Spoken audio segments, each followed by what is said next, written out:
जय हिंद दोस्तों. Sorry for the delay due to some technical reasons. Let's begin the daily news analysis.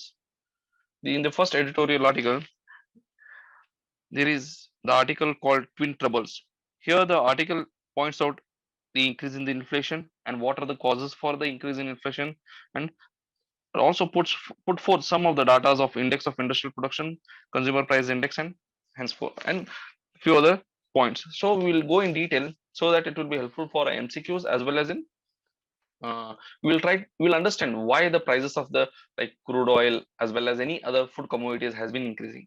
So the article mentions first is the index of industrial production. That is, it is an index where the growth rates of the different industries of a group of economy is fixed for a period of time. Like currently it has index of industrial production has 8 core industries, out of in that which covers 40%, almost 40% of um, the total industrial area. In that, the first one is the refinery product, which accommodated the highest percentage, that is around 28 percentage. Next is the electricity, that accommodates 19%, steel, coal, natural gas, cement. In between, that is crude oil. After coal, crude oil, natural gas, cement, and fertilizer. You should remember the sequence of this because in UPSC, in few question paper, they have asked to arrange in order, that is in increasing order or decreasing order. So in spite of knowing all the 8 core industries, you should know which one is the highest, which one is the lowest. This is the industrial index of industrial production, and also the index of industrial production is published. It is published monthly. Who published it? It is published by Central Statistical Organization. It comes under the Ministry of Statistics and Program Implementation. So to measure it, there has to be some base here. As we have discussed earlier in terms of GDP, there is some base here. Similarly, the index of industrial production is also having a base year of 2011 to 2012. On that base year, we are going to measure the index of industrial production. Next, here the article says that there has been a decrease of index of industrial production by 3.6%. So that has, because there has been decrease in the production of these sectors, these 8 sector. Overall, the index of industrial production is in negative. And along with that, the article also mentions regarding the consumer price index. Like, just a second.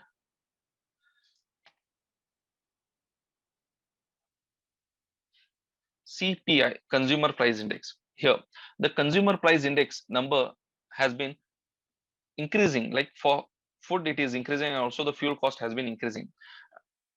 Because of that, there has been a pressure on the price.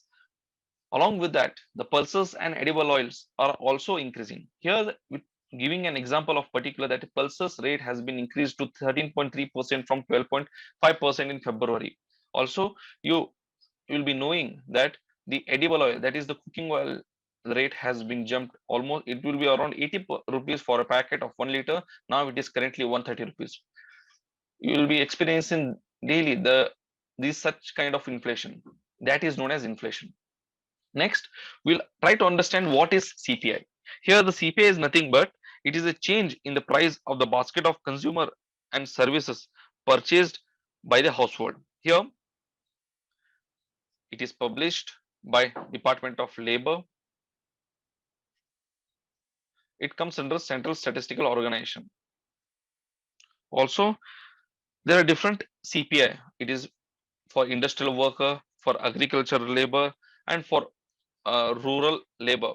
So based on that, different CPIs are set up. For industrial worker, the base year is 2001, I think so, 2001 it is, and for agricultural labor it is 1986, and for rural it is also 1986. On that basis, the CPI for industrial worker, agricultural labor, and rural labor are determined. So this is all about like CPI. So basically, we'll try to understand how the price, like what is the how the inflation effect. Like when now there has been a COVID, because of COVID, all industries, factories have temporarily shut down. Because of that, low output, then automatically the supply decreases, indirectly the price increases. Here, that is the price increase in price is known as inflation. Here, the article has mentioned that currently there is a 5.52% of inflation. The inflation, let's define what is inflation. Inflation is nothing but it is a increase in the price of group of commodity, increase in the price of group of commodities. For example, there has to be overall increase in the economy, in the price of the economy. If there is an increase in price of onion only, then it is not called as inflation. It has to be a group of commodity, then only it is termed as inflation. Also, um, the article mentions that the center and the state has to reduce the form of revenues like the from the revenues from the petrol product and the fuel taxes in order to bring down the fuel price. Because basically the fuel which will be getting, it will be taxed by two, central government as well as state government. So if both of them reduces the tax, then only we'll get cheaper fuel.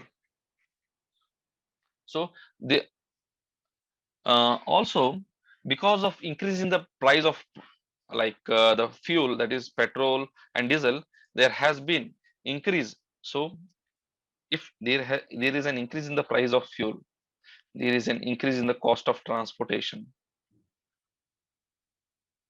That impacts the increase in the price of commodity. Then price of commodity, then increase in inflation.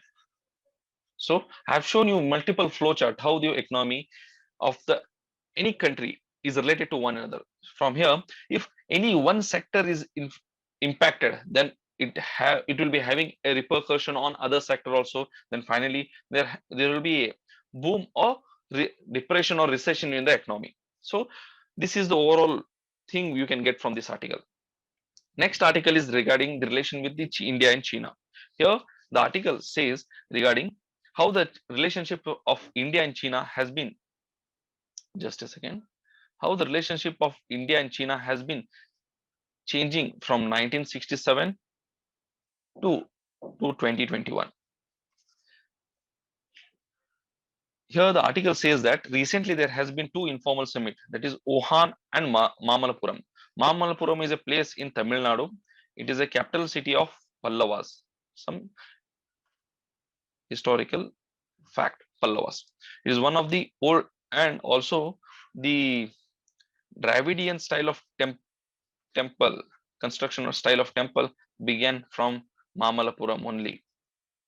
So just it is a few facts of history you should remember, because it helps to solve some like few MCQs in exams. Next, here the article says there has to be in search of new equilibrium in which China should instead be driven by the modest goal, led by the conversation, driven by the hard talk and self-interest rather than lofty goals and partnership.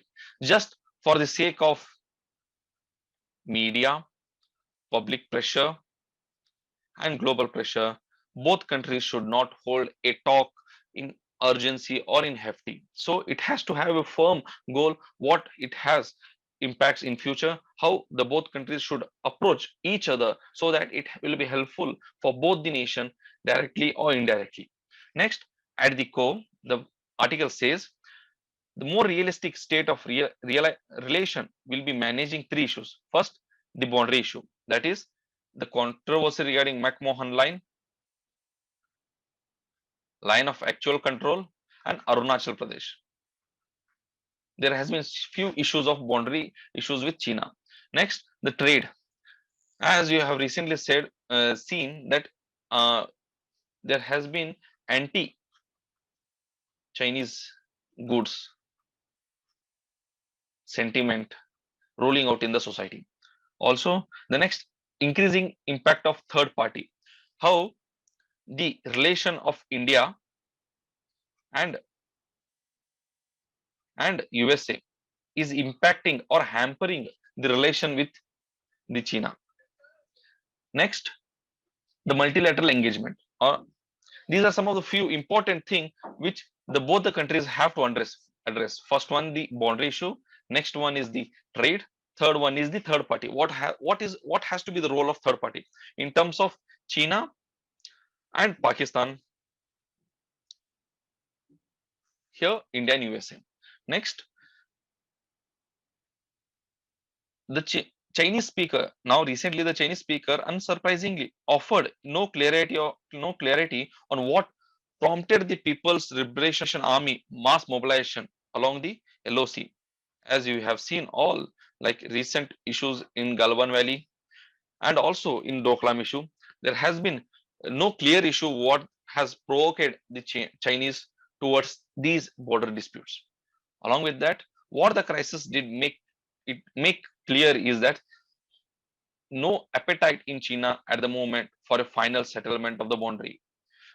From the behavior of the China, the article says that there is no positive signal, or we can say positive approach from the Chinas to settle the boundaries for the permanently.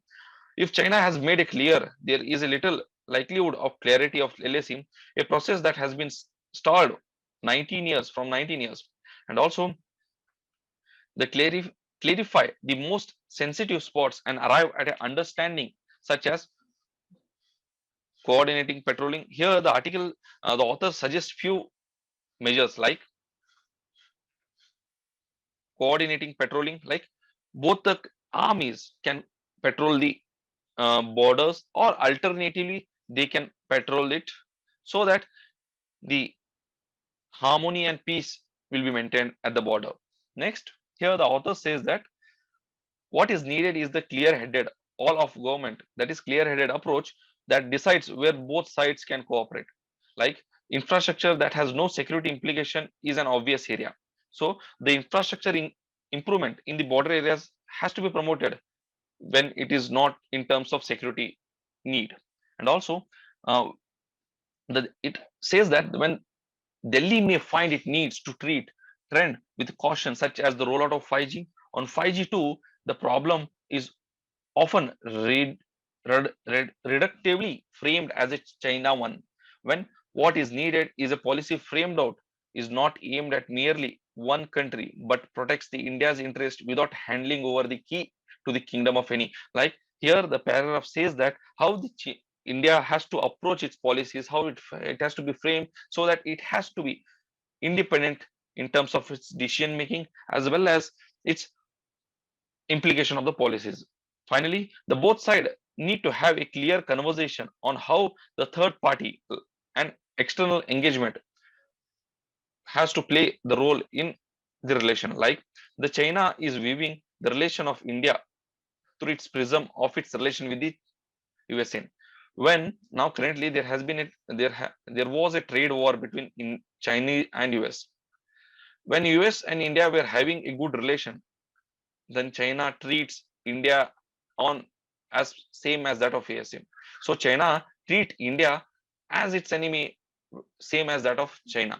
So they are, because of the third party China, the viewpoint of the China is same for both US and India. On the Indian side, India also sees China and Pakistan as same, because as we have a conflict over Kashmir issue, as there has been a lot of terrorist infiltration in Kashmir and Indian continent, the China and Pakistan relationship hampers the relationship of India and China. So here the role of the third party plays a very vital in bringing out the peace and harmony between India and China. Next, the both side would serve better having a conversation about what red line are, what was shared view at the dialogue, and also India and China could start injecting more energy into their own shared platform like BRICS. For example, BRICS is a platform where both India and China are member of it. Apart from that, Pakistan as well as USA are not the member of it. BRICS provides a very great opportunity for India and China to build up their relationship. For example, in this tough time, the BRICS can come up with building the vaccines, combined vaccine, so that both the India and China can take the benefit of the vaccine by sharing the technologies from each countries. Along with that, as both side charts a course forward after the last rupture in the ties, they find a conversation that is driven by the hard talks and find a shared interest. So this is the overall interest, overall relationship of India and China, what the article says. Next is the regarding the LGBT community. Just a second. Here the article points out that LGBT is like section 377 has been removed recently by Supreme Court. It has been legalized for the LGBT communities. Also, here the article mentions that Ramachandra Siras, he was a professor in Aligarh University. He is the best example for the persecution faced by the LGBT community in India. As he was a professor in Aligarh, he was caught as the members of the Aligarh University caught him of having a consensual sex with another man. Then the Aligarh Muslim University suspended him. He was removed from his job. Then later on, you can see the best example of this Siras in the movie called as Aligarh, which is made by the Manoj Vajpayee, I think so. Manoj Vajpayee. He has portrayed the role of Ramchandra very well, and the movie has got a lot of appreciation as well as a lot of awards also. To get a clear view what the LGBT community experiences in the society in the current time, in spite of having section 377, you can see that. And also, here the article compares the Ramchandra case with Alan Turing. Alan Turing is a guy who has a major role during World War II. He was from UK. He is the guy who has framed a machine which can decode the information or cracking the information of coded message of Germany during World War. And he has a major role in winning, we can say, or defeating Germany during World War II. He was a victim of LG. He was a victim or convicted of consensual same-sex relationship. The law is named after him, that is Alan Turing law, where the England UK court has brought up a law. UK government has brought up a separate law, that is Alan Turing law, to protect the LGBT community. The article says that the same kind of law has to be brought under the Siras law in the Indian society, so that it protects the Indian LGBT community. So they have mentioned few other cases like Delhi High Court's verdict with NAS Foundation, also transformative constitution, a radical approach. All here the one of the, during the judgment of section 377, the Supreme Court judge have said that the deprivation of right of LGBT is against the right to equality, that is against their article 14 right to equality, that is fundamental right. So you are basically deploying a basic fundamental right of a citizen of India. So it has been struck down. Now it has been permitted to have a consensual sex with with other men of same sex. So this is the overall article what it says. Next is there has been information regarding NATO. We have discussed earlier, but just to revise it, we'll try to. NATO is nothing but North Atlantic Trade Organization. Here the NATO was formed during post World War II, and was in lot of hot in for like we can say demand during Cold War. During Cold War, there were two poles. One pole was USA, another was Soviet Union. Soviet Union, for your understanding, is currently the Russia, what we have seen, but it was having many other nations like these all nations were under Soviet Union. And after post COVID or that is Cold War, that is sorry, post Cold War, that is 1991, Soviet Union was broken up and many nations were formed like Kazakhstan, Ukraine, many other nations. So during the Cold War time, the new two poles were formed, like is the US and Russia. In the US has formed a North Atlantic Trade Organization to protect the countries of Western nation. We can say Western countries, where it has UK as its member, France, Canada, Italy, Portugal, Denmark, Iceland, many other nations were the members of the NATO. The main intention of the NATO is to to have a collective protectivism among its member against the Soviet Union. If so, for example, in simple words, if Soviet Union attacks a small country known as Portugal, just for an example, then the NATO will consider it. NATO members will consider it as an attack on their own country and retaliate altogether over Soviet Union. So the main intention of NATO is to have a greater force or greater collective force against the Soviet Union, mighty Soviet Union at that time. Now, why it is in news? Because recently the Ukraine is is trying its level best to be the member of NATO.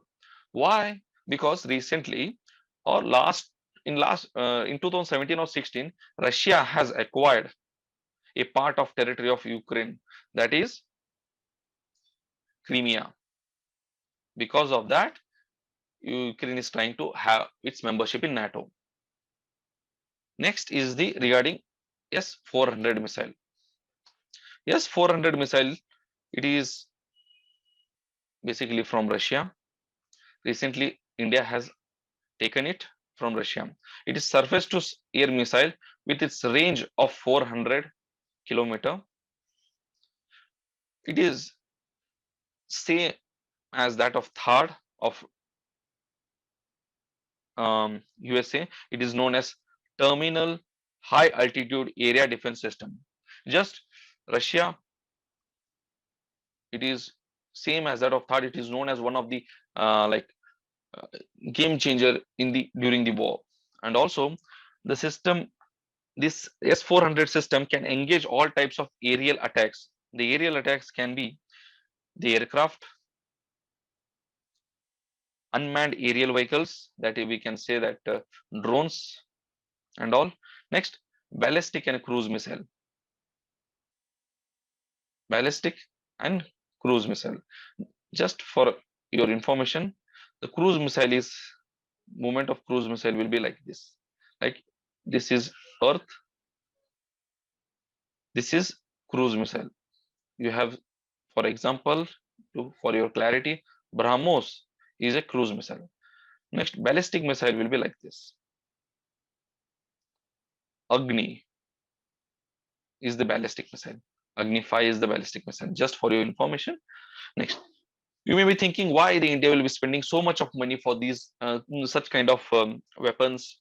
Like because first and the foremost, India has to be prepared for two-sided war. Like it is two-front war, we can say, as India is facing Pakistan from this side and China for this side. And recently, China has also acquired S-400 from Russia. So, in order to have a like a on par with China, India need to acquire S-400, and also in order to show its capability and retaliating power against any infiltration or terrorist or military attack with in India, just to showcase its mighty power. India is buying S-400. Next, just map based question where it is very important because it is one of the important question of every UPSC examination, that is Ramsar site. Ramsar is nothing but it is a place in Iran where a convention of wetland took place in 1971. Here, the wetland is an area which is covered with water for almost 365 days. Why it is important? Because it accommodates multiple species. It can be water species, plant, as well as fertility of maintaining the fertility of soil. Next, these are the few wetlands of India. Just we'll go one by one and also try to remember where these wetland lies, like Webanad coal wetland, Sastakotam land, Astamudi wetland. These all are in Kerala. Just remember. Next, Point Kellamar wildlife and bird sanctuary wetland. It is in Tamil Nadu. Kolleru wetland, Andhra Pradesh. Chilka, very important wetland. It is in Orissa. Bhitarkanika National Park. It is Bhitarkanika mangroves. It is also in Orissa. It is one of the very current affairs topic where every like most of the questions on Bhitarkanika and Chilka has been asked recently. Next, Calcutta wetland, Rudrasagar, that is Tripura. Next, Loktak Lake, Manipur. Dipur, Assam. Next, Upper Ganga Valley, that is UP. Renuka wetland, Uttarakhand. Chandratal Lake, Uttarakhand. Somorari, Jammu and Kashmir. Sunin Sar Mansar, it is also in Jammu and Kashmir. Next, Ullar Hukera wetland, Jammu and Kashmir. Pongdam Lake, it is in Uttarakhand. Kanjil Harike Lake and Ropar, it's in Punjab. Sambar, it is saltwater lake. It is also wetland, important wetland of Rajasthan, which attracts multiple migratory species, birds. Next, Keoladeo National Park, it is also very important in Rajasthan. Nal Sarovar Bird Sanctuary, it is in Gujarat. So you should remember that the Chhattisgarh, Bihar, Jharkhand, Arunachal, Karnataka don't have wetland. Just for your information, because like in UPSC they may ask in MCQs that whether the Karnataka is having wetland. You should try to guess that Karnataka, Chhattisgarh, Jharkhand and Bihar are not having any wetland. So this is regarding Ramsar site. Chalo. So that's it for daily news analysis, today's daily news analysis. Let's meet you tomorrow. Thank you. जोश है हमें जान है और उमंगे है दिल में जवान, क्या कहे तुमसे दोस्तों कि अब तो जाना है हमको कहाँ, मैं उनको रोज सोचता